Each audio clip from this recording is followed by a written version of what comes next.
স্বামীকে নিজের বশে রাখার কোনো আমল আছে কিনা, স্বামীকে বশে কেন রাখতে চাচ্ছেন?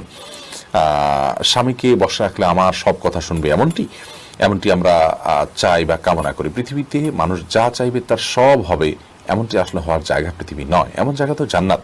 অতএব বশে রাখার জন্য আমল বলতে আমাদের সমাজে বিভিন্ন রকমের তাবিজ, কবজ, তদবির ইত্যাদির প্রচলন আমরা দেখে থাকি। এগুলো গর্হিত এবং কোনোটি শিরক এবং কুফরি পর্যায় পর্যন্ত নিয়ে যেতে পারে, বিধায় এগুলো কোনো অবস্থাতে করা উচিত নয়।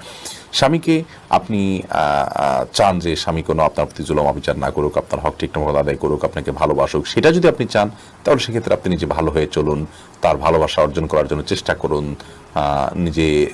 নিজেকে একজন উত্তম স্ত্রী এবং আকর্ষণীয় করে তার সামনে উপস্থাপন করুন এবং তাকে ভালো মানুষ হওয়ার জন্য বিভিন্ন দিক থেকে হেল্প করুন, আল্লাহর কাছে দোয়া করুন। এগুলো আপনার কর্তব্য।